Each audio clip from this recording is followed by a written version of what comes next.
Assalamualaikum warahmatullahi wabarakatuh. Selamat malam. Pada kesempatan ini saya akan membahas sebuah topik yang cukup dekat dengan kehidupan kita sehari-hari, terutama sebagai generasi muda, yaitu ketika kata berubah rasa, pergeseran makna bahasa dalam era generasi Z.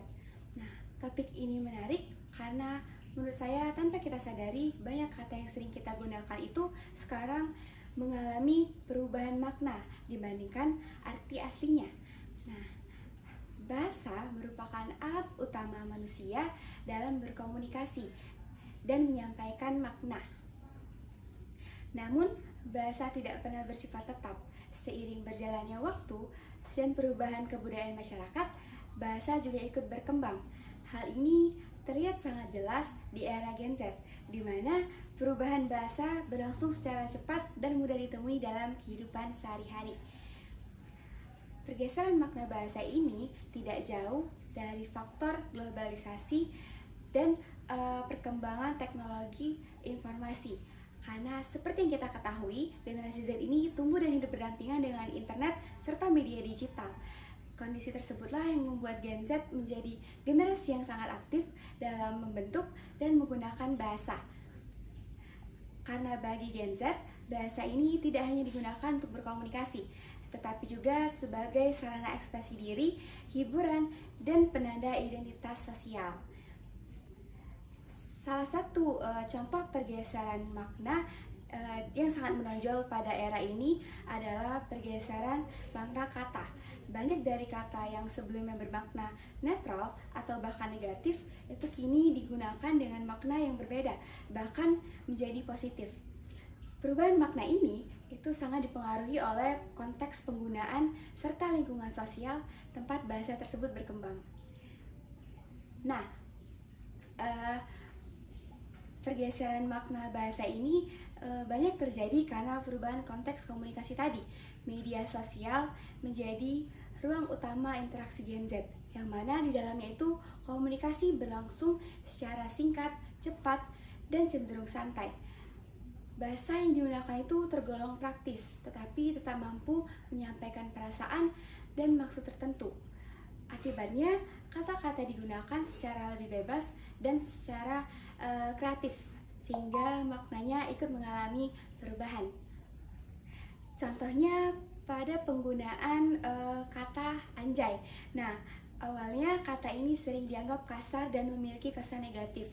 Namun, di kalangan Gen Z saat ini, kata anjay justru lebih sering digunakan sebagai ungkapan kagum atau pujian terhadap sesuatu yang dianggap menarik atau mengesankan.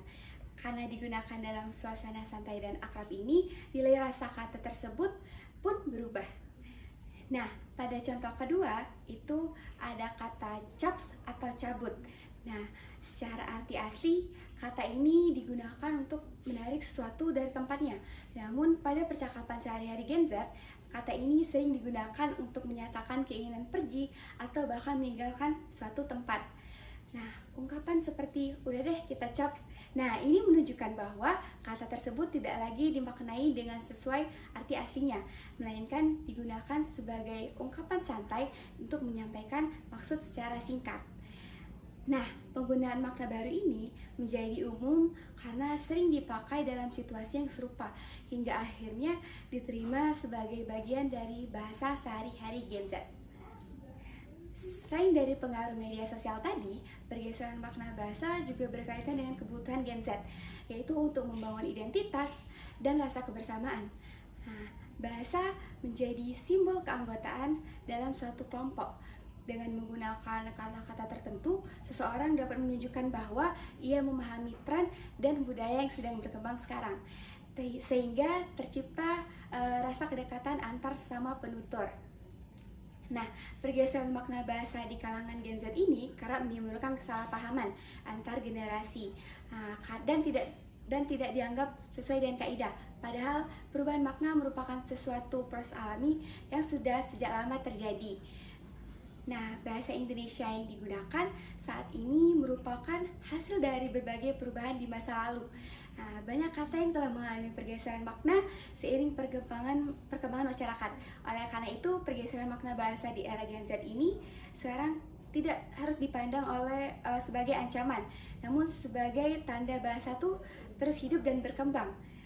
Nah, pergeseran makna bahasa di kalangan Gen Z ini menunjukkan bahwa makna kata tuh bersifat kontekstual. Satu kata dapat memiliki makna yang berbeda, tergantung dengan situasinya, siapa yang mengucapkannya, dan kepada siapa kata tersebut ditujukan. Nah, makna kata ini tidak hanya ditujukan oleh makna kamus, tetapi oleh antar penutur. Nah, jadi melalui essay ini, menurut saya pergeseran bahasa ini di era Gen Z merupakan fenomena yang wajar dan tidak dapat dihindari. Karena bahasa itu akan terus berkembang mengikuti perubahan zaman dan cara hidup masyarakat. Bahasa yang mampu beradaptasi justru akan tetap digunakan dan dipahami oleh penggunanya. Baik, namun di balik perubahan tersebut, kesadaran dalam menggunakan bahasa tetap diperlukan. Gen Z perlu memahami perbedaan perubahan dalam konteks santai maupun konteks resmi. Dengan demikian, pergeseran makna bahasa tidak hanya menjadi tren, tetapi menjadi bagian dari perkembangan bahasa yang memperkaya, bukan merusak. Jadi melalui essay ini diharapkan kita dapat memandang pergeseran makna tersebut secara lebih bijak, tidak hanya sebagai penyimpangan dari kaidah lama, namun sebagai bagian dari proses alami perkembangan bahasa. Baik, dengan pemahaman yang tepat dengan perbedaan penggunaan antar generasi ini dapat menjadi jembatan komunikasi, bukan penghalang. Demikian presentasi essay ini saya sampaikan, lebih dan kurang tolong dimaafkan. Kepada Allah saya mohon ampun. Terima kasih atas perhatian Ibu dan rekan-rekan sekalian. Wassalamualaikum warahmatullahi wabarakatuh.